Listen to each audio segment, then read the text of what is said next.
নমস্কার বন্ধুরা, আমরা গ্রিসের প্রথম পর্বে দেখেছি আমরা কিভাবে গ্রিসে পৌঁছালাম, তারপর আমরা কিভাবে এথেন্সের যেটা মূল জায়গা দেখার ঐতিহাসিক জায়গা অ্যাক্রোপলিস পাহাড়ের উপর যে সমস্ত পুরনো স্থাপত্য রয়েছে গ্রিসের স্থাপত্য, সেগুলো আমরা খুব ভালো করে দেখেছি এবং বর্ণনা করেছি। এবং তার সাথে ওই পাহাড়ের উপর থেকে গোটা গ্রিস শহরের, এথেন্স শহরের যে সিনিক বিউটি, সেটা আমরা প্রাণ ভরে উপভোগ করেছি। আমাদের এবার চলে যেতে হবে পরের দিন আমরা রওনা হব মাইকোনোসে। মাইকোনোস একটা অদ্ভুত সুন্দর দ্বীপ। বেশ কিছু পরিচিত হিন্দি ছবির বহু গানের শুটিং এই মাইকোনোসে হয়েছে। যেমন চলতে চলতে বলে শাহরুখ খানের একটা মুভি হয়েছিল, সেখানে শাহরুখ খান এবং রানী মুখার্জির বিবাহের পরে যে হানিমুনের দৃশ্য, সেটা কিন্তু মাইকোনোসে শুট হয়েছিল। আমরা মাইকোনোসে ভোরবেলা উঠি, কারণ ওখানে ফেরি চালু হয় ওখানকার টাইমে প্রায় ভোর 5টার সময়, এবং সেটা মাইকোনোসে গিয়ে পৌঁছায় দুপুরবেলা 11টার সময়। আমরা মাইকোনোসে থাকিনি, আমরা মাইকোনোস থেকে আবার সেই দিনই বিকেলের ফেরিতে ব্যাক করেছিলাম। অসাধারণ একটা জার্নি, অসাধারণ একটা ফেরি। ফেরির মধ্যে সময় কাটানো যেন মনে হচ্ছে একটা 5 স্টার হোটেলের মধ্যে রয়েছে, যার চারপাশে সমুদ্র দিয়ে ঘেরা। আর তার সাথে প্রতিটা দ্বীপে পরপর যাওয়া, সেখানে থামা, এবং তারপর সেখান থেকে পৌঁছে যাওয়া মাইকোনোসের অদ্ভুত সুন্দর সৌন্দর্য দেখে আবার ফিরে আসা। চলুন আমার সাথে আপনারাও এই সৌন্দর্যের একটু অংশীদার হওয়ার চেষ্টা করুন। চলুন যাওয়া যাক।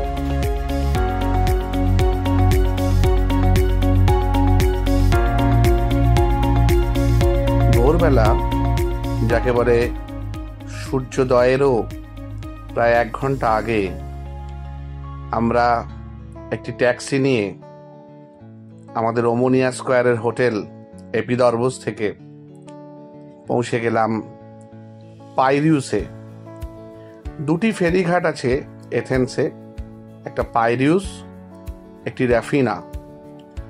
তো পাইরিউস একটু এয়ারপোর্ট থেকে দূরে, কিন্তু এটি অনেক বড় ফেরিঘাট। একটি অসাধারণ ফেরি, বা বলা যায় একটি জাহাজ বাড়িতে করে আমরা রওনা দেব মাইকোনোসের উদ্দেশ্যে। আমরা যখন রওনা দিলাম তখন আলো ফুটে গেছে প্রায়।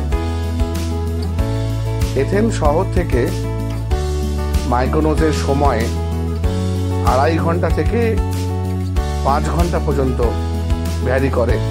আমরা যেহেতু সিজনের 10-12 দিন আগে পৌঁছেছিলাম, তাই আমাদের সময় ভিড় কম ছিল এবং ফেরির সংখ্যাও কম ছিল।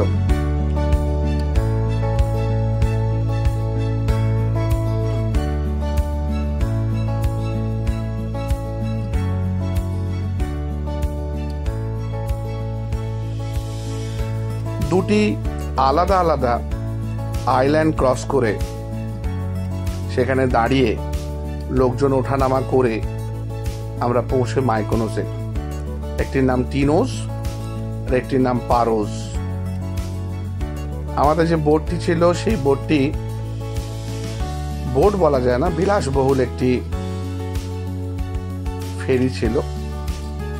সেটিতে করে আমরা দুপুরবেলা 11:30 নাগাদ পৌঁছালাম অসাধারণ ছবির মতো শহর মাইকোনোসে। আপনারা এখন দেখতে পাচ্ছেন যে শহরটিকে,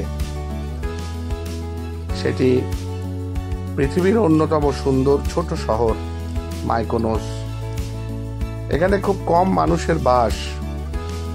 অফ সিজনে, মানে শীতের সময়, কেউ প্রায় থাকেই না, আর বাকি সময়টা পুরোপুরি ট্যুরিস্ট এবং এন্টারটেনমেন্টের উপর কাটে। এখানে মাত্র 2 থেকে 3 হাজার মানুষ বাস করে, কিন্তু সিজনে প্রায় 5 লক্ষ বা তারও বেশি ট্যুরিস্ট এখানে আসে। নীল আর সাদা কম্বিনেশনে তৈরি বাড়িগুলো এবং তার সাথে সমস্ত ডেকোরেশন আর অদ্ভুত ফুল দিয়ে সাজানো এই শহর।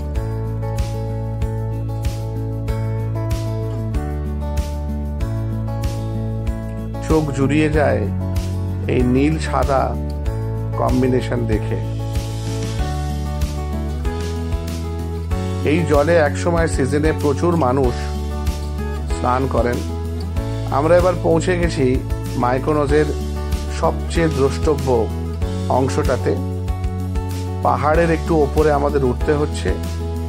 সেখান দিয়ে আমরা দূরে দেখতে পাচ্ছি লিটল ভেনিস।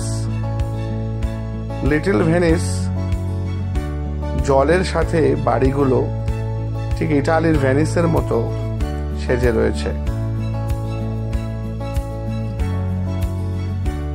আর লিটল ভেনিসের উল্টো দিকেই বিভিন্ন হিন্দি ছবিতে ব্যবহৃত গ্রিসের মাইকোনসের যে অংশটি ওয়াইন মিল, এই জায়গাটা শাহরুখ খানের চলতে চলতে ছবির জন্য বিখ্যাত।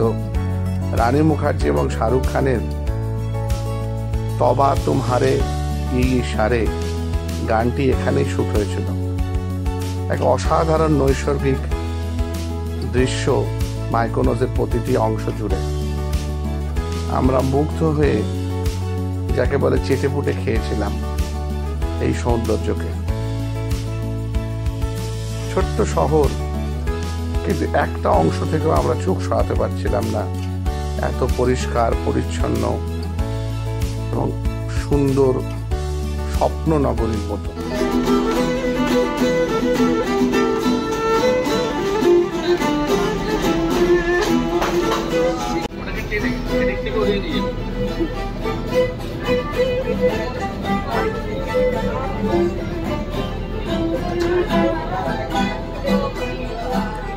আমরা সেই দিনই ফিরে পড়েছিলাম এথেন্সে পাইরিউসে, কারণ পরের দিনে আমাদের সান্তরিনী যাত্রা ছিল, সেটা বেশ সকালে।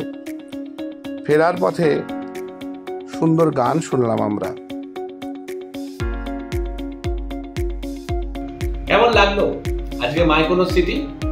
ভালো লাগলে শেয়ার করুন, সাবস্ক্রাইব করুন এবং একটু মন শক্ত করে সামান্য কিছু টাকা জমিয়ে গ্রিস ঘুরে আসুন। এথেন্স, মাইকোনস, সান্তরিনি এর পরবর্তী পর্বে আসবে অসাধারণ সব জায়গা। দেখতে থাকুন, শেয়ার করুন, সাবস্ক্রাইব করুন, ভালো থাকুন।